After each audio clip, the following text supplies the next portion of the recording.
ಎಲ್ರಿಗೂ ನಮಸ್ಕಾರ. Welcome back to my channel. ನಾನು ಪೂಜಾ. ಇವತ್ತು ಸೋಮವಾರ ಬೆಳಿಗ್ಗೆಯಿಂದನೇ ವ್ಲಾಗ್ನ ಸ್ಟಾರ್ಟ್ ಮಾಡಿದ್ದೀನಿ. ಇವತ್ತಿನ ವಿಡಿಯೋದಲ್ಲಿ ತುಂಬ ಸಿಂಪಲ್ ಆಗಿ ರಸಮ್ ರೆಸಿಪಿ ಹಾಗೆ ಒಂದು ಪಂಜಾಬಿ ಸ್ಟೈಲ್ನಲ್ಲಿ ರೈಸ್ಗೆ ಹೊಂದ್ಕೊಳ್ಳೋ ಥರ ಆ ರೆಸಿಪಿ ಕೂಡ ಶೇರ್ ಮಾಡ್ತೀನಿ. ಹಾಗೆ ಒಂದು ರಂಗೋಲಿ ಡಿಸೈನ್ ಮೀಶೋಯಿಂದ ಕೆಲವೊಂದಷ್ಟು ಪ್ರಾಡಕ್ಟ್ಸ್ಗಳನ್ನ ತರಿಸಿದ್ದೆ. ಅದರದ್ದು ಕ್ವಾಲಿಟಿ ಹೇಗಿದೆ ಅದನ್ನು ಕೂಡ ತೋರಿಸ್ತೀನಿ. ನಿಮಗೂ ಕೂಡ ಹೆಲ್ಪ್ ಆಗ್ಬೋದು ಅಂತ ಅಂದ್ಕೊಂಡಿದ್ದೀನಿ. ಅದಕ್ಕಿಂತ ಮುಂಚೆ ಇಲ್ಲಿ ಪೂಜೆ ಮಾಡ್ಕೊಳ್ಳೋದಕ್ಕೆ ರಂಗೋಲಿನೆಲ್ಲ ಹಾಕಿ ರೆಡಿ ಮಾಡಿಕೊಂಡು ಪೂಜೆನೂ ಕೂಡ ಮುಗಿಸ್ಕೊಂಡೆ. ತುಂಬ ಜನ ಕೇಳ್ತಾ ಇದ್ದಿದ್ದು, ನೀವು ವಿಡಿಯೋನ ಯಾವ ರೀತಿ ಶೂಟ್ ಮಾಡ್ತೀರಾ ಹೇಳಿ ಅಂತ. ಆಲ್ರೆಡಿ ಅದ್ರ ಬಗ್ಗೆ ವಿಡಿಯೋ ಮಾಡಿ ಹಾಕಿದ್ದೀನಿ, ಚೆಕ್ ಮಾಡಿ. ಹಾಗೆ ತಮ್ನೇಲ್ ಕೂಡ ಹೇಗೆ ಮಾಡ್ಕೊಳ್ಳೋದು ಅಂತ ಕೇಳಿದ್ರಿ, ಅದ್ರದ್ದು ವಿಡಿಯೋ ಹಾಕಿದ್ದೀನಿ, ಹೋಗಿ ಚೆಕ್ ಮಾಡಿ. ಅದ್ರ ಲಿಂಕ್ಸ್ನೆಲ್ಲ ಬೇಕು ಅಂದರೆ ಡಿಸ್ಕ್ರಿಪ್ಷನ್ ಬಾಕ್ಸ್ನಲ್ಲಿ ಕೊಟ್ಟಿರ್ತೀನಿ, ನಿಮಗೆ ಹೆಲ್ಪ್ ಆಗ್ಬೋದು. ಹಾಗೆಯೇ ಜಾಸ್ತಿ ಕ್ವೆಶನ್ ಬರ್ತಾ ಇದ್ದಿತ್ತು, ಈ ಕಾಪಿರೈಟ್ ಇಲ್ಲದೆ ಇರುವಂತಹ ಮ್ಯೂಸಿಕ್ ಎಲ್ಲಿ ಸಿಗುತ್ತೆ, ನೀವು ಹೇಗೆ ಮ್ಯೂಸಿಕ್ನ ತಗೋತೀರಾ ಅಂತ. ಅದು ಯೂಟ್ಯೂಬ್ ಸ್ಟುಡಿಯೋನಲ್ಲೇನೆ ನಮಗೆ ಕಾಪಿರೈಟ್ ಇಲ್ಲದೆ ಇರುವಂತಹ ಎಷ್ಟೊಂದು ಆಡಿಯೋಗಳನ್ನ ಕೊಟ್ಟಿರ್ತಾರೆ, ಅಂದರೆ ಮ್ಯೂಸಿಕ್ನ ಕೊಟ್ಟಿರ್ತಾರೆ. ಅಲ್ಲಿ ಹೋಗಿ ಡೌನ್ಲೋಡ್ ಮಾಡಿಕೊಂಡು ಇವಾಗ ಏನು ಹಾಕ್ತೀನಲ್ವಾ, ಕೆಲವೊಂದು ರಂಗೋಲಿ ಹಾಕೋವಾಗ ಅಥವಾ ಮಾರ್ನಿಂಗ್ ಮ್ಯೂಸಿಕ್ ಸ್ವಲ್ಪ ಮೆಲೋಡಿ ಆಗಿರುವಂಥದ್ದು, ಅದರದ್ದೆಲ್ಲ ಅಲ್ಲೇ ಇರುತ್ತೆ. ತುಂಬ ಮ್ಯೂಸಿಕ್ಗಳಿರುತ್ತೆ. ನೀವು ಒಂದ್ಸಾರಿ ಕೇಳ್ಕೋಬೇಕು. 1-2 ನಿಮಿಷ 3 ನಿಮಿಷ ಇರುವಂಥದ್ದೆಲ್ಲ ಇರುತ್ತೆ. ನಿಮಗೆ ಯಾವ್ದು ಇಷ್ಟ ಇರುತ್ತೋ ಅದನ್ನು ಡೌನ್ಲೋಡ್ ಮಾಡಿಕೊಂಡು ನೀವು ಎಲ್ಲಿ ಮ್ಯೂಸಿಕ್ ಹಾಕಬೇಕು ಅಲ್ಲಿ ಆ ಮ್ಯೂಸಿಕ್ನ ಪೇಸ್ಟ್ ಮಾಡಿದ್ರೆ ಕಾಪಿರೈಟ್ ಎಲ್ಲ ಬರೋದಿಲ್ಲ. ಇನ್ನು ಗೂಗಲಲ್ಲಿ ಯಾವುದಾದ್ರೂ ಮ್ಯೂಸಿಕ್ ಇದ್ರೆ ಅಥವಾ ಯಾವುದಾದ್ರೂ ಸಿನಿಮಾ ಮ್ಯೂಸಿಕ್ನೆಲ್ಲ ಹಾಕಿದ್ರೆ, ಇಲ್ಲ ಅಂತಂದರೆ ಯೂಟ್ಯೂಬ್ನಲ್ಲೇ ಯಾವುದಾದ್ರೂ ಮ್ಯೂಸಿಕ್ನ ತೊಗೊಂಡು ಹಾಕಿದ್ರೆ ಕೆಲವೊಂದು ಸಾರಿ ಕಾಪಿರೈಟ್ ಬರೋದಿರತ್ತೆ. ಯಾಕೆಂದರೆ ಅದೆಲ್ಲ ಬೇರೆಯವ್ರದ್ದಿರುತ್ತೆ, ಕ್ರೆಡಿಟ್ಸ್ ಎಲ್ಲ ಕೊಡಬೇಕಾಗತ್ತೆ. ಅದೆಲ್ಲ ಸ್ವಲ್ಪ ತಲೆನೋವು ಅನಿಸುತ್ತೆ. ಅದಕ್ಕೋಸ್ಕರ ಯೂಟ್ಯೂಬ್ ಸ್ಟುಡಿಯೋಯಿಂದನೇ ಡೌನ್ಲೋಡ್ ಮಾಡಿಕೊಂಡ್ರೆ ತುಂಬಾ ಒಳ್ಳೆಯದು. ಯಾಕೆಂದರೆ ಯೂಟ್ಯೂಬ್ ಅವರೇ ಬಿಟ್ಟಿರ್ತಾರಲ್ವ ಕಾಪಿರೈಟ್ ಇಲ್ದಿರೋಂಥ ಮ್ಯೂಸಿಕ್ಗಳನ್ನ, ಅದನ್ನೇ ತಗೊಳ್ಳೋದು. ನಾನೊಂದು 2-3 ಮ್ಯೂಸಿಕ್ನ ಡೌನ್ಲೋಡ್ ಮಾಡಿ ಇಟ್ಕೊಂಡಿದ್ದೀನಿ. ಜಾಸ್ತಿ ಅದನ್ನೇ ಹಾಕ್ತೀನಿ. ಕೆಲವೊಂದು ಸಾರಿ ತುಂಬ ಸ್ಲೋ ಆಗಿರುವಂಥ ಮ್ಯೂಸಿಕ್ ಇರುತ್ತೆ, ಕೆಲವೊಂದು ಸಾರಿ ತುಂಬ ಫಾಸ್ಟ್ ಆಗಿರುವಂಥ ಮ್ಯೂಸಿಕ್ ಇರುತ್ತೆ. ಸ್ವಲ್ಪ ಸ್ಲೋ ಆಗಿರುವಂಥ ಮ್ಯೂಸಿಕ್ನ ಹಾಕಿದ್ರೆ ವಿಡಿಯೋ ಎಲ್ಲ ನೋಡೋದಕ್ಕೆ ತುಂಬಾ ಚೆನ್ನಾಗಿ ಕಾಣಿಸುತ್ತೆ. ಸ್ವಲ್ಪ ಜಾಸ್ತಿ ಸೌಂಡ್ ಇರುವಂಥದ್ದು ಮತ್ತು ಸ್ವಲ್ಪ ನಾಯ್ಸ್ ಎಲ್ಲ ಜಾಸ್ತಿ ಇರುವಂಥದ್ದು ಹಾಕಿದ್ರೆ ಸ್ವಲ್ಪ ಜಾಸ್ತಿ ಡಿಸ್ಟರ್ಬೆನ್ಸ್ ಅನಿಸುತ್ತೆ. ಅದಕ್ಕೋಸ್ಕರ ಸ್ವಲ್ಪ ಸ್ಲೋ ಆಗಿರುವಂಥದ್ದು, ಸ್ವಲ್ಪ ನಿಧಾನಕ್ಕೆ ಹೋಗುವಂಥ ಮ್ಯೂಸಿಕ್ಗಳನ್ನ ಡೌನ್ಲೋಡ್ ಮಾಡಿಕೊಂಡ್ರೆ ಈ ಥರ ಯೂಟ್ಯೂಬ್ ವಿಡಿಯೋಗಳಿಗೆಲ್ಲ ಹಾಕೋದಕ್ಕೆ ತುಂಬಾ ಹೆಲ್ಪ್ ಆಗುತ್ತೆ.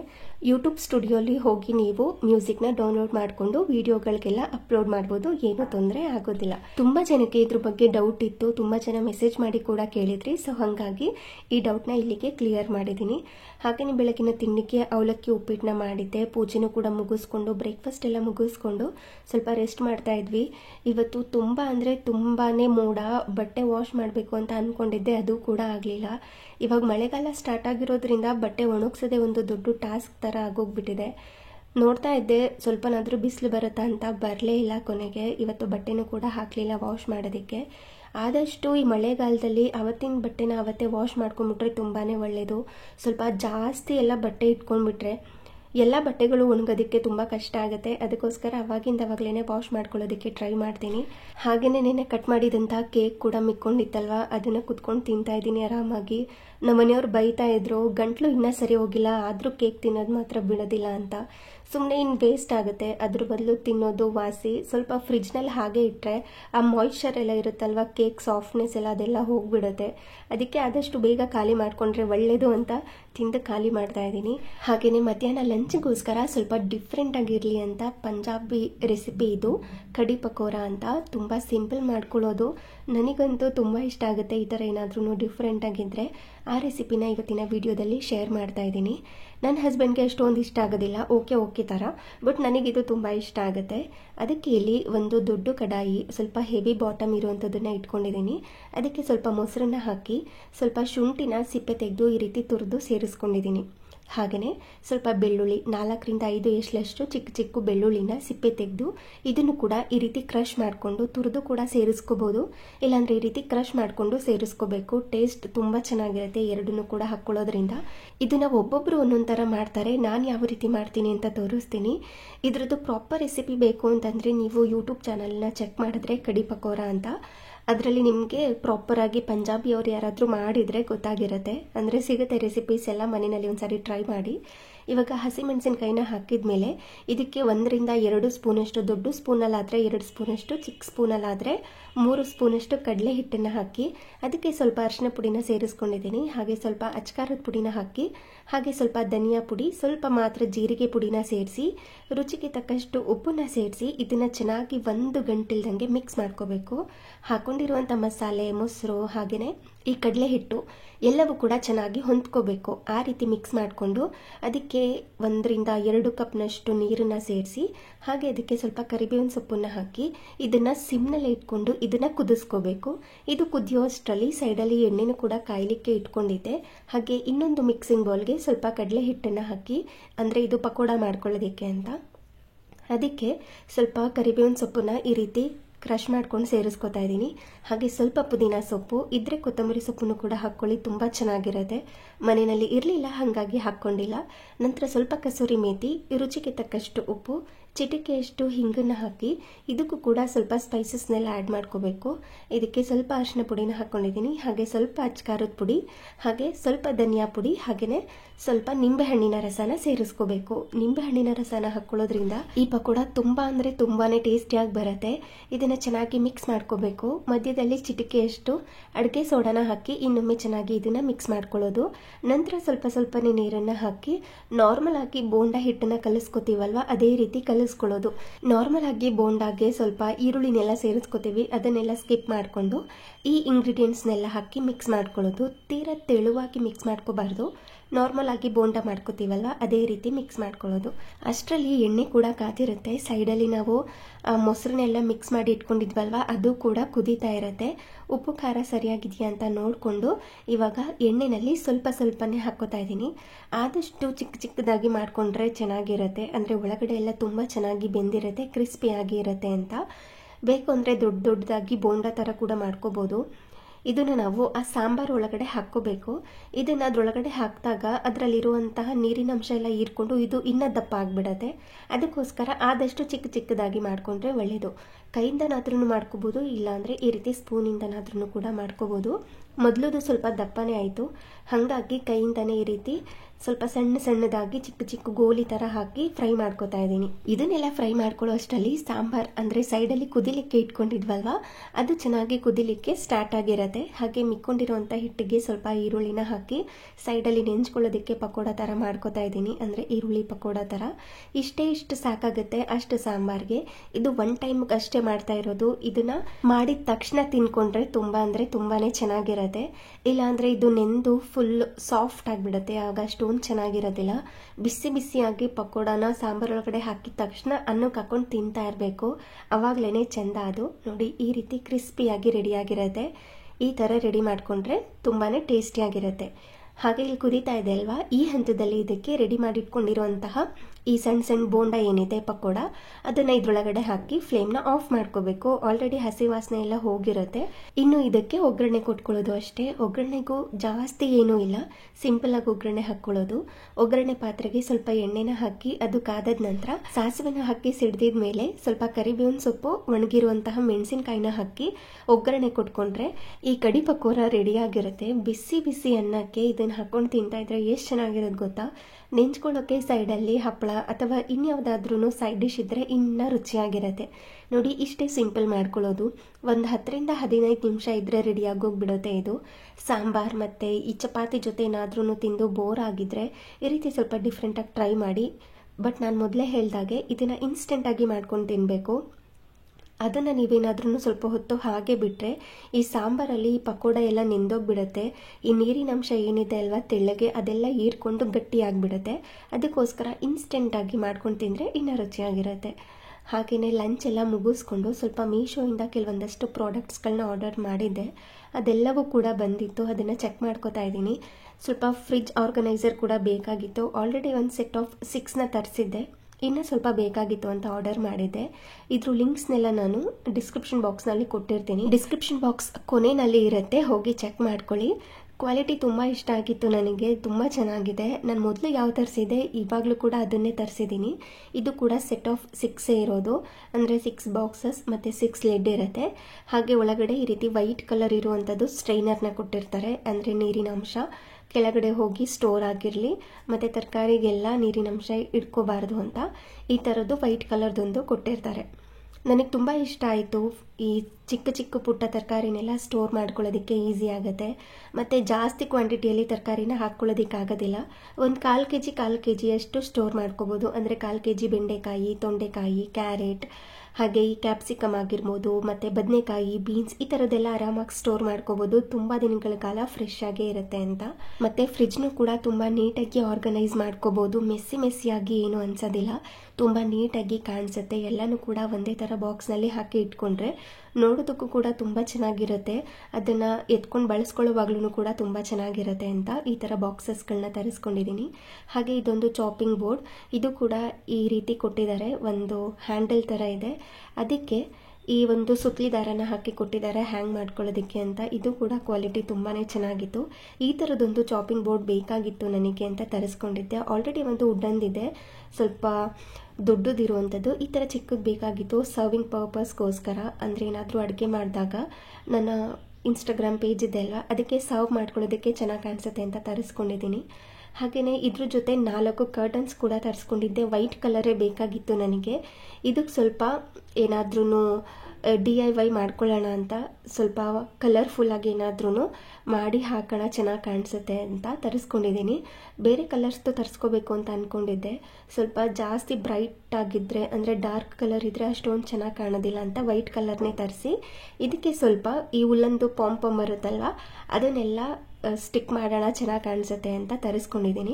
ಅದನ್ನು ರೆಡಿ ಮಾಡೋವಾಗ ನಿಮಗೂ ಕೂಡ ಶೇರ್ ಮಾಡ್ತೀನಿ, ನಿಮಗೂ ಇಷ್ಟ ಆಗ್ಬೋದು. ಇದನ್ನು ರೂಮ್ ಡೋರ್ಗೆ ಮತ್ತು ನಮ್ಮಮ್ಮಂದು ರೂಮ್ ಡೋರ್ ಇದೆ ಅಲ್ವಾ ಅದಕ್ಕೆ ಹಾಕೋಣ ಅಂತ ತರಿಸಿದ್ದೀನಿ. ನೆಕ್ಸ್ಟ್ ಇದನ್ನೆಲ್ಲ ರೆಡಿ ಮಾಡಿದಾಗ ತೋರಿಸ್ತೀನಿ. ಇದು ಸೆಟ್ ಆಫ್ 4 ಇರೋದು. ಮೀಶೋದಲ್ಲಿ ಈ ಸಂಡೇ ಆಫರ್ ಹೋಗ್ತಾ ಇದೆ. ನಿಮ್ಗೇನಾದರೂ ಬೇಕು ಅಂತ ಅಂದರೆ ನಿಮ್ಗೇನೇನು ಬೇಕೋ ಅದನ್ನೆಲ್ಲ ಕಾರ್ಟ್ನಲ್ಲಿ ಹಾಕಿ ಇಟ್ಕೊಂಡ್ರೆ ಒಂದು 10 ರೂಪಾಯಿ ಒಂದೊಂದು ಪ್ರಾಡಕ್ಟ್ಗೂ ಒಂದು 10 ರೂಪಾಯಿ, ಇಲ್ಲ ಅಂದರೆ 20 ರೂಪಾಯಿ, ಕೆಲವೊಂದು ಸಾರಿ 100 ರುಪೀಸ್ ಕೂಡ ವೇರಿ ಇರುತ್ತೆ. ಹಾಕ್ಕೊಂಡು ನಿಮ್ಗೆ ಇಷ್ಟ ಆಗಿರೋವಂಥದ್ದನ್ನು ಈ ಸಂಡೇ ಟೈಮ್ನಲ್ಲಿ ತೊಗೊಂಡ್ರೆ ಸ್ವಲ್ಪ ಕಡಿಮೆ ಬೀಳುತ್ತೆ. ಪ್ರತಿ ಸಂಡೇ ಆಫರ್ ಇರುತ್ತೆ ಅಂತ ಅಲ್ಲ, ಮೀಶೋದವ್ರು ಅನೌನ್ಸ್ ಮಾಡಿರ್ತಾರೆ ನೋಡಿ, ಅಂದರೆ ಒಂದು 15 ಡೇಸ್ ಮುಂಚೆನೇ ಅನೌನ್ಸ್ ಮಾಡಿರ್ತಾರೆ ಮೆಗಾ ಸೇಲ್ ಅದು ಇದು ಅಂತೆಲ್ಲ. ಆ ಟೈಮ್ನಲ್ಲಿ ತೊಗೊಂಡ್ರೆ ಕಡಿಮೆ ಬೀಳುತ್ತೆ. ನಾನು ತೊಗೊಂಡಾಗ ಯಾವ ಥರ ಸೇಲ್ ಏನೂ ಇರಲಿಲ್ಲ, ನಾರ್ಮಲ್ ಆಗಿತ್ತು ತೊಗೊಂಡೆ. ಈಗ ಆಫರ್ ಹೋಗ್ತಾ ಇದೆ ಅಲ್ವಾ, ಅದಕ್ಕೆ ನಿಮ್ಗೆ ಇನ್ಫಾರ್ಮ್ ಮಾಡ್ತಾ ಇದ್ದೀನಿ. ಯಾರಿಗಾದರೂ ಇಂಟ್ರೆಸ್ಟ್ ಇದ್ದರೆ ಚೆಕ್ ಮಾಡ್ಬೋದು. ಈವ್ನಿಂಗ್ ಆಯಿತು ಅಂತಂದರೆ ಏನಾದ್ರೂ ಬಿಸಿಯಾಗಿ ಕುಡಿಬೇಕು, ತಿನ್ನಬೇಕು ಅನಿಸ್ತಾ ಇರತ್ತೆ. ಇವಾಗ ಮಳೆಗಾಲ ಸ್ಟಾರ್ಟ್ ಆಗಿರೋದ್ರಿಂದ ಏನಾದ್ರೂ ಇರಲೇಬೇಕು ಅಂತ ಅನ್ನಿಸ್ತಾ ಇರತ್ತೆ. ಇವತ್ತು ನೋಡಿದ್ರೆ ತುಂಬ ಅಂದರೆ ತುಂಬಾ ಮೋಡ, ಫುಲ್ ಚಳಿ ಅನ್ನಿಸ್ತಾ ಇತ್ತು. ಪಕೋಡ ಮಾಡ್ಕೊಳ್ಳೋಣ ಅಂತ ಅಂದ್ಕೊಂಡಿದ್ದೆ. ಆಲ್ರೆಡಿ ಮಧ್ಯಾಹ್ನ ಲಂಚಿಗೆ ಮಾಡಿದ್ನಲ್ವ, ಮತ್ತೆ ಆಯಿಲ್ ಜಾಸ್ತಿ ಆಗುತ್ತೆ ಅಂತ ಬರೀ ಟೀ ಮಾಡ್ಕೊಂಡು ಮಾತ್ರ ಕುಡಿತಾ ಇದ್ದೀವಿ. ಈ ಥರ ವೆದರ್ ನೋಡೋದಕ್ಕೆ ಇಷ್ಟ ಆಗುತ್ತೆ, ಹಿಂಗೆ ಇರಲಿ ಅಂತ. ಕೆಲವೊಂದು ಸಾರಿ ಬಿಸಿಲಿದ್ರೆ ಇಷ್ಟ ಆಗುತ್ತೆ. ಇವತ್ತಿನ ವೆದರ್ ಮಾತ್ರ ತುಂಬ ಅಂದರೆ ತುಂಬಾ ಚೆನ್ನಾಗಿತ್ತು. ನಿಮಗೆ ಯಾವ ಥರ ಇಷ್ಟ ಆಗುತ್ತೆ? ಈ ಥರ ವೆದರ್ ಇದ್ರೆ ಇಷ್ಟ ಆಗುತ್ತಾ, ಇಲ್ಲಾಂದರೆ ಬಿಸಿಲಿದ್ರೆ ಇಷ್ಟ ಆಗುತ್ತಾ ಅಂತ ಕಮೆಂಟ್ ಮಾಡಿ ತಿಳಿಸಿ. ಈವ್ನಿಂಗ್ ಅಷ್ಟರಲ್ಲಿ ಟೀ ಕುಡಿತಾ ಇದ್ವಿ, ಅಷ್ಟರಲ್ಲೇ ಜೋರಾಗಿ ಮಳೆ ಬರೋದಕ್ಕೆ ಸ್ಟಾರ್ಟ್ ಆಗೋಯ್ತು. ಒಂದು ಸ್ವಲ್ಪ ಜೋರಾಗಿ ಬಂದು ಮಳೆ ನಿಲ್ತು. ಸ್ವಲ್ಪ ಹೊರಗಡೆ ಹೋಗಬೇಕು ಅಂತ ಅಂದ್ಕೊಂಡಿದ್ವಿ, ಅಷ್ಟರಲ್ಲೇ ಮಳೆ ಬರೋದಕ್ಕೆ ಸ್ಟಾರ್ಟ್ ಆಯಿತು. ಇನ್ನೂ ಹೋಗೋದಕ್ಕೆ ಆಗಲಿಲ್ಲ. ಅದಾದಮೇಲೆ ಇನ್ನು ಡಿನ್ನರ್ಗೋಸ್ಕರ ಇವಾಗಲೂ ಕೂಡ ರೈಸ್ ಏನೇ ತಿನ್ನೋಣ ಅಂತ ಅಂದ್ಕೊಂಡು ರೆಡಿ ಮಾಡ್ತಾ ಇದ್ದೀನಿ. ರೈಸ್ ಕೂಡ ಮಾಡಿ ಆಯಿತು. ಹಾಗೆ ಇಲ್ಲಿ ರಸಮ್ ಮಾಡ್ತಾ ಇದ್ದೀನಿ. ಸ್ವಲ್ಪ ಇನ್ಸ್ಟಾಗ್ರಾಮ್ಗೂ ಶೂಟ್ ಮಾಡಬೇಕಾಗಿತ್ತು ಈ ರಸಮ್ ರೆಸಿಪಿನ. ತುಂಬ ದಿನ ಆಗಿತ್ತು, ಇನ್ಸ್ಟಾಗ್ರಾಮ್ಗೂ ಕೂಡ ಹಾಕಿರಲಿಲ್ಲ. ಯಾಕಂದರೆ ನನಗೂ ಕೂಡ ಹುಷಾರಿರಲಿಲ್ವಲ್ಲ, ಮತ್ತು ವಾಯ್ಸ್ ಕೂಡ ಚೆನ್ನಾಗಿರಲಿಲ್ಲ. ಇವಾಗ ಸ್ವಲ್ಪ ಪರವಾಗಿಲ್ಲ ಅನಿಸ್ತಾ ಇತ್ತು. ಅದಕ್ಕೋಸ್ಕರ ವಾಯ್ಸ್ ಓವರ್ ಕೊಟ್ಟು ಇನ್ಸ್ಟಾಗ್ರಾಮ್ಗೆ ಶೂಟ್ ಮಾಡಿ ಹಾಕೋಣ ಅಂತ ರೆಡಿ ಮಾಡ್ಕೋತಾ ಇದ್ದೀನಿ. ಈ ರಸಮ್ ರೆಸಿಪಿ ಎಷ್ಟು ಚೆನ್ನಾಗಿರುತ್ತೆ ಅಂತಂದರೆ ನೀವೊಂದು ಸಾರಿ ಟ್ರೈ ಮಾಡಲೇಬೇಕು. ಕೆಲವ್ರಿಗೆ ರಸಮ್ ಅಂದರೆ ಇಷ್ಟನೇ ಆಗೋದಿಲ್ಲ, ಇನ್ನು ಕೆಲವ್ರಿಗೆ ಇಷ್ಟ ಆಗುತ್ತೆ. ಒಬ್ಬೊಬ್ಬರು ಒಂದೊಂದು ಥರ ಮಾಡ್ತಾರೆ. ನಾನು 4ರಿಂದ 5 ಥರ ರಸಮ್ನ ಮಾಡ್ತೀನಿ. ಅಂದರೆ ಸೆಪ್ರೇಟ್ ಟೊಮ್ಯಾಟೊ ರಸಮ್, ಮತ್ತು ಟೊಮ್ಯಾಟೊ ಹಾಕ್ತೇನೆ ರಸಮ್ ಮಾಡೋದು, ಮತ್ತು ಬೇಳೆ ಹಾಕಿ ರಸಮ್ ಮಾಡೋದು, ಬೇಳೆ ಹಾಕ್ತೇನೆ ರಸಮ್ ಮಾಡೋದು, ಈ ಥರ ಎಲ್ಲ ಡಿಫ್ರೆಂಟ್ ರಸಮ್ ಇರುತ್ತೆ. ಇದರಲ್ಲಿ ಬೇಳೆ ಬೇಯಿಸ್ಕೊಂಡು ರಸಮ್ನ ಮಾಡ್ತಾ ಇದ್ದೀನಿ. ತುಂಬ ಸಿಂಪಲ್. ರಸಮ್ ತಿಂದೇ ಇರೋರು ಕೂಡ ಇದನ್ನು ತಿಂತಾರೆ, ಅಷ್ಟು ಚೆನ್ನಾಗಿರುತ್ತೆ. ಆಲ್ರೆಡಿ ಬೇಳೆನ ಬೇಯಿಸಿ ಚೆನ್ನಾಗಿ ಮ್ಯಾಶ್ ಮಾಡಿಕೊಂಡು ಇಟ್ಕೊಂಡಿದ್ದೀನಿ. ಹಾಗೆ ಸ್ವಲ್ಪ ಈ ಹುಣಸೆ ಹಣ್ಣನ್ನು ಕೂಡ ನೆನೆಸಿಟ್ಕೊಂಡಿದ್ದೀನಿ. ಹಾಗೆ 2 ಹುಳಿ ಟೊಮ್ಯಾಟೊ ಸಣ್ಣ ಸಣ್ಣ ಸೈಜಲ್ಲಿರುವಂಥದ್ದು, ಅದನ್ನು ಸಣ್ಣ ಸಣ್ಣದಾಗಿ ಕಟ್ ಮಾಡಿಕೊಂಡು 3ರಿಂದ 4 ಹಸಿಮೆಣಸಿನ್ಕಾಯಿನ ಈ ರೀತಿ ಸ್ಲಿಟ್ ಮಾಡಿ, ಕರಿಬೇವಿನ ಸೊಪ್ಪು ಮತ್ತು ಕೊತ್ತಂಬರಿ ಸೊಪ್ಪು. ಈ ರಸಮ್ಗೆ ಸ್ವಲ್ಪ ಕರಿಬೇವು ಮತ್ತು ಕೊತ್ತಂಬರಿ ಜಾಸ್ತಿನೇ ಹಾಕ್ಕೊಂಡ್ರೆ ತುಂಬ ಚೆನ್ನಾಗಿರುತ್ತೆ. ಹಾಗೆ ಸ್ವಲ್ಪ ಬೆಳ್ಳುಳ್ಳಿನ ಸಿಪ್ಪೆ ತೆಗೆದೇನೆ ಅದ್ರ ಜೊತೆ ಸ್ವಲ್ಪ ಕಾಳು ಮೆಣಸನ್ನು ಕೂಡ ಹಾಕಿ ಚೆನ್ನಾಗಿ ಇದನ್ನು ಕುಟ್ಕೊಂಡು ರೆಡಿ ಮಾಡಿ ಇಟ್ಕೊಂಡಿದ್ದೀನಿ. ಅಂದರೆ ಫುಲ್ ಪೇಸ್ಟ್ ಥರ ಆಗಬಾರ್ದು, ಸ್ವಲ್ಪ ಕ್ರಷ್ ಮಾಡಿಕೊಂಡ್ರೆ ಸಾಕಾಗುತ್ತೆ. ಅದ್ರ ಫ್ಲೇವರ್ ಅಂತೂ ಹೆಂಗಿರುತ್ತೆ ಅಂದರೆ ನೀವೊಂದ್ಸಾರಿ ಈ ರಸಮ್ ಟ್ರೈ ಮಾಡಲೇಬೇಕು. ನಮ್ಮನೇಲಂತೂ ಎಲ್ಲರಿಗೂ ಕೂಡ ತುಂಬ ಇಷ್ಟ. ಸ್ವಲ್ಪ ಇವಾಗ ಮಳೆಗಾಲ ಬೇರೆ, ಸ್ವಲ್ಪ ಹುಷಾರಿಲ್ದಿರೋ ಥರ ಆಗ್ತಿತ್ತಲ್ವ, ಅದಕ್ಕೋಸ್ಕರ ಕುಡಿಯೋಣ ಮತ್ತು ಸಾಂಬಾರಿಗೂ ಕೂಡ ಆಗುತ್ತೆ ಅಂತ ಈ ರಸಮ್ನ ಮಾಡ್ಕೋತಾ ಇದ್ದೀನಿ.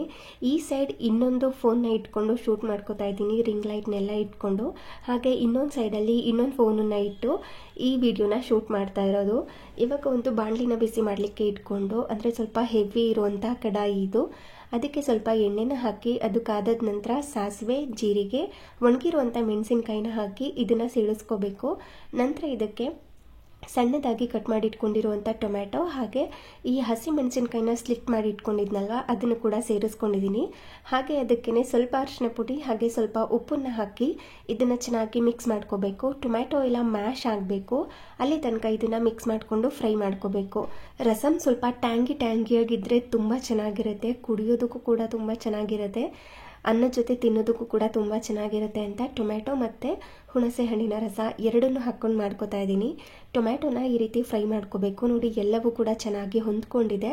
ಟೊಮ್ಯಾಟೊ ಸ್ವಲ್ಪ ಮ್ಯಾಶ್ ಆಗ್ತಾ ಇದೆ, ಅಲ್ಲಿ ತನಕ ಇದನ್ನು ಫ್ರೈ ಮಾಡಿಕೊಂಡು ಬೇಯಿಸಿ ಮ್ಯಾಶ್ ಮಾಡಿ ಇಟ್ಕೊಂಡಿರುವಂಥ ಬೇಳೆಕಟ್ಟೆ ಏನಿದೆ ಅದನ್ನು ಇದರೊಳಗಡೆ ಸೇರಿಸ್ಕೋತಾ ಇದ್ದೀನಿ. ಆದಷ್ಟು ನೀರನ್ನು ಸ್ವಲ್ಪನೇ ಹಾಕಿ ಬೇಯಿಸ್ಕೊಳ್ಳಿ. ಈ ರೀತಿ ಬೇಯಿಸ್ಕೊಂಡು ಇದರೊಳಗಡೆ ಸೇರಿಸ್ಕೊಳ್ಳೋದು. ನಂತರ ಈ ಹುಣಸೆ ಹಣ್ಣಿನ ರಸ ಏನಿದೆ ಅದನ್ನು ಕೂಡ ಸೇರಿಸ್ಕೊಂಡು ನಿಮಗೆ ರಸಮ್ ಕನ್ಸಿಸ್ಟೆನ್ಸಿ ಯಾವ ರೀತಿ ಬೇಕು ಅಂತ ನೋಡಿಕೊಂಡು ಅದಕ್ಕೆ ತಕ್ಕಂತೆ ನೀರನ್ನು ಹಾಕ್ಕೋಬೇಕು. ನಾನಿಲ್ಲಿ ಸ್ವಲ್ಪ ತೆಳುವಾಗಿಯೇ ಮಾಡ್ಕೋತಾ ಇದ್ದೀನಿ, ತೀರಾ ತೆಳುವಾಗಿ ಅಂತ ಅಲ್ಲ, ಅನ್ನದ ಜೊತೆಗೂ ಕೂಡ ಹೊಂದ್ಕೋಬೇಕು ಆ ರೀತಿ ಮಾಡ್ಕೋತಾ ಇದ್ದೀನಿ. ನಿಮಗೆ ಬರೀ ಕುಡಿಯೋ ಥರ ಬೇಕು ಅಂತಂದರೆ ಸ್ವಲ್ಪ ಜಾಸ್ತಿ ನೀರನ್ನು ಹಾಕ್ಕೊಂಡ್ರೆ ಚೆನ್ನಾಗಿರುತ್ತೆ. ಕೆಲವ್ರಿಗೆ ಸ್ವಲ್ಪ ರಸಮ್ ಗಟ್ಟಿಯಾಗಿದ್ದರೆ, ಅಂದರೆ ಅನ್ನದ ಜೊತೆ ತಿನ್ನೋದಕ್ಕೆ ಸ್ವಲ್ಪ ಗಟ್ಟಿಯಾಗಿದ್ದರೆ ಇಷ್ಟ ಆಗುತ್ತೆ, ಅಂಥವರು ಸ್ವಲ್ಪ ನೀರನ್ನು ಕಡಿಮೆ ಹಾಕ್ಕೊಂಡ್ರೂ ಕೂಡ ನಡೆಯುತ್ತೆ. ಇವಾಗ ನೀರನ್ನು ಹಾಕಿದ ನಂತರ ಸ್ವಲ್ಪ ಕರಿಬೇವಿನ ಸೊಪ್ಪನ್ನು ಹಾಗೆ ಹಾಕೋದಕ್ಕಿಂತ ಅದನ್ನು ಸ್ವಲ್ಪ ಈ ರೀತಿ ಮುರಿದು ಸೇರಿಸ್ಕೊಳ್ಳೋದ್ರಿಂದ ಫ್ಲೇವರ್ ತುಂಬಾ ಚೆನ್ನಾಗಿ ಬಿಟ್ಕೊಳ್ಳುತ್ತೆ ಈ ರಸಮ್ ಜೊತೆ. ಹಾಗೆ ಸಣ್ಣದಾಗಿ ಕಟ್ ಮಾಡಿ ಇಟ್ಕೊಂಡಿರುವಂಥ ಕೊತ್ತಂಬರಿ ಸೊಪ್ಪನ್ನು ಕೂಡ ಇದರೊಳಗಡೆ ಹಾಕಿ, ಹಾಗೆ ರುಚಿಗೆ ತಕ್ಕಷ್ಟು ಉಪ್ಪನ್ನ ಈ ಹಂತದಲ್ಲೇ ಸೇರಿಸ್ಕೊಂಡು ಇದನ್ನು ಚೆನ್ನಾಗಿ ಮಿಕ್ಸ್ ಮಾಡಿಕೊಂಡು ಕುದಿಸ್ಕೋಬೇಕು. ತುಂಬ ಜಾಸ್ತಿ ಹೊತ್ತು ಕುದಿಸ್ಕೊಳ್ಳೋ ಅಗತ್ಯ ಇಲ್ಲ, ಒಂದು ಕುದಿ ಬರೋದಕ್ಕೆ ಸ್ಟಾರ್ಟ್ ಆಗುತ್ತಲ್ವ ಅಲ್ಲಿ ತನಕ ಇದನ್ನು ಕುದಿಸ್ಕೋಬೇಕು. ರಸಮ್ನ ಜಾಸ್ತಿ ಹೊತ್ತು ಕುದಿಸ್ಕೊಂಡ್ರೆ ಅದ್ರ ಫ್ಲೇವರ್ ಮತ್ತು ಫ್ರೇಗ್ರೆನ್ಸ್ ಎರಡು ಕೂಡ ಹೋಗ್ಬಿಡುತ್ತೆ. ಅದಕ್ಕೋಸ್ಕರ ಸ್ವಲ್ಪ ಹೊತ್ತು ಇದನ್ನು ಕುದಿಸ್ಕೊಂಡು ಈ ರೀತಿ ಕುದಿಯೋ ಹಂತದಲ್ಲಿ ನಾವು ಬೆಳ್ಳುಳ್ಳಿ ಮತ್ತು ಕಾಳು ಮೆಣಸನ್ನ ಕುಟ್ಟಿ ಪುಡಿ ಮಾಡಿ ರೆಡಿ ಮಾಡಿ ಇಟ್ಕೊಂಡಿದ್ವಿ ಅಲ್ವಾ, ಅದನ್ನು ಇದರೊಳಗಡೆ ಸೇರಿಸ್ಕೊಂಡು ಇನ್ನೊಮ್ಮೆ ಇದನ್ನು ಚೆನ್ನಾಗಿ ಮಿಕ್ಸ್ ಮಾಡಿಕೊಂಡ್ರೆ ಬಿಸಿ ಬಿಸಿ ಆಗಿರುವಂತಹ ಈ ರಸಮ್ ರೆಡಿಯಾಗಿರುತ್ತೆ. ಕೊನೆಯಲ್ಲಿ ಸ್ವಲ್ಪ ಹಿಂಗನ್ನು ಹಾಕ್ಕೊಳ್ಳೋದು. ಬೇಕು ಅಂದರೆ ನೀವು ಕೊನೆಯಲ್ಲಿ ಇನ್ನೊಂದು ಸ್ವಲ್ಪ ಒಗ್ಗರಣೆನ ಹಾಕ್ಕೋಬೋದು, ಅದರ ಅಗತ್ಯ ಇಲ್ಲ. ಬೇಕು ಅಂದರೆ ಹಾಕ್ಕೊಳ್ಳಿ, ಇಲ್ಲಾಂದರೆ ಸ್ಕಿಪ್ ಮಾಡ್ಕೊಳ್ಳಿ. ನೀವು ಇನ್ನೊಂದು ಸಾರಿ ಒಗ್ಗರಣೆ ಹಾಕ್ಕೋತೀರಾ ಅಂದರೆ ಸ್ವಲ್ಪ ತುಪ್ಪ, 1 ಸ್ಪೂನಷ್ಟು ತುಪ್ಪಕ್ಕೆ ಸ್ವಲ್ಪ ಸಾಸಿವೆ, ಜೀರಿಗೆ, ಹಿಂಗು, ಒಣಗಿರುವಂಥ ಮೆಣಸಿನ್ಕಾಯಿ ಹಾಗೆ ಕರಿಬೇವಿನ ಸೊಪ್ಪನ್ನು ಹಾಕಿ ಒಗ್ಗರಣೆ ಹಾಕ್ಕೋಬೋದು. ಆ ಥರ ಒಗ್ಗರಣೆ ಹಾಕ್ಕೊಂಡಿಲ್ಲ ಅಂದರೆ ಈ ಹಂತದಲ್ಲೇ ಹಿಂಗನ್ನು ಕೂಡ ಸೇರಿಸ್ಕೋಬೇಕಾಗತ್ತೆ. ಸೇರಿಸಿದ ನಂತರ ಚೆನ್ನಾಗಿ ಮಿಕ್ಸ್ ಮಾಡಿಕೊಂಡು ಒಂದು ಕುದಿ, ಜಸ್ಟ್ 1 ನಿಮಿಷ ಕುದಿಸ್ಕೊಂಡ್ರೆ ಸಾಕು. ಬೆಳ್ಳುಳ್ಳಿ ಮತ್ತು ಕಾಳು ಮೆಣಸನ್ನು ಹಾಕಿದ ಮೇಲೆ ಜಾಸ್ತಿ ಹೊತ್ತು ಕುದಿಸ್ಕೊಳ್ಳೋದು ಬೇಡ, ಅಂದರೆ ಬೆಳ್ಳುಳ್ಳಿ ಫ್ಲೇವರ್ ಎಲ್ಲ ಹೋಗ್ಬಿಡುತ್ತೆ. ಅದಕ್ಕೋಸ್ಕರ 1 ನಿಮಿಷ ಜಸ್ಟ್ ಈ ರೀತಿ ಮಿಕ್ಸ್ ಮಾಡ್ಕೊಂಡು ಕುದಿಸ್ಕೊಂಡ್ರೆ ಸಾಕಾಗುತ್ತೆ. ತುಂಬ ಅಂದರೆ ತುಂಬ ಸಿಂಪಲ್ಲಾಗಿ ಟೇಸ್ಟಿಯಾಗಿರುವಂಥ ರಸಮ್ ರೆಡಿಯಾಗಿರುತ್ತೆ. ಏನಾದ್ರೂ ಗಂಟ್ಲು ನೋವ್ತಾ ಇದ್ದರೆ ಅಥವಾ ಶೀತ ಥರ ಏನಾದರೂ ಆಗಿದ್ದರೆ, ಕೆಮ್ಮು ಥರ ಏನಾದರೂ ಆಗಿದ್ದರೆ ಈ ಥರ ರಸಮ್ನ ಮಾಡ್ಕೊಂಡು ಕುಡಿದ್ರೆ ಬೇಗ ಹೋಗ್ಬಿಡುತ್ತೆ. ಇನ್ನು ರಸಮ್ ರೈಸ್ನ ತಿನ್ನೋವಾಗ್ಲೂ ಕೂಡ ಒಂದು ಬೌಲ್ಗೆ ಸ್ವಲ್ಪ ರೈಸ್ ಹಾಕ್ಕೊಂಡು ಜಾಸ್ತಿ ರಸಮ್ ಹಾಕ್ಕೋಬೇಕು. ಅಂದರೆ ಈ ರೈಸ್ ಏನಿದೆ ಅದು ಈ ರಸಮ್ಮಲ್ಲಿ ಮುಳುಗೋಗ್ಬೇಕು, ಆ ರೀತಿ ಹಾಕ್ಕೊಂಡು ತಿಂದರೆ ಇನ್ನೂ ಟೇಸ್ಟಿಯಾಗಿರುತ್ತೆ. ಹಾಗೆ ಇವಾಗ ಸ್ವಲ್ಪ ರಸಮ್ನ ಹಾಕಿ ಕುಡಿದು ಅದಾದಮೇಲೆ ಊಟನ ಮುಗಿಸ್ಕೋತೀನಿ. ಈ ರಸಮ್ನ ಒಂದ್ಸಾರಿ ನೀವು ಕೂಡ ಟ್ರೈ ಮಾಡಿ, ನಿಮಗೂ ಕೂಡ ಇಷ್ಟ ಆಗುತ್ತೆ ಅಂದ್ಕೊಂಡಿದ್ದೀನಿ. ನೀವು ಯಾವ ಥರ ಮಾಡ್ತೀರಾ ಅಂತ ಕೂಡ ಕಮೆಂಟ್ ಮಾಡಿ ತಿಳಿಸಿ. ಇದಾಗಿತ್ತು ಇವತ್ತಿನ ದಿನ. ಈ ವಿಡಿಯೋ ನಿಮಗೆ ಸ್ವಲ್ಪನಾದರೂ ಇಷ್ಟ ಆಗಿದ್ರೆ, ಯೂಸ್ಫುಲ್ ಅನ್ಸಿದ್ರೆ ಪ್ಲೀಸ್ ಒಂದು ಲೈಕ್ ಮಾಡಿ, ಹಾಗೆ ನಿಮ್ಮ ಫ್ರೆಂಡ್ಸ್ ಆ್ಯಂಡ್ ಫ್ಯಾಮಿಲಿಗೆಲ್ಲ ಶೇರ್ ಮಾಡಿ. Thank you.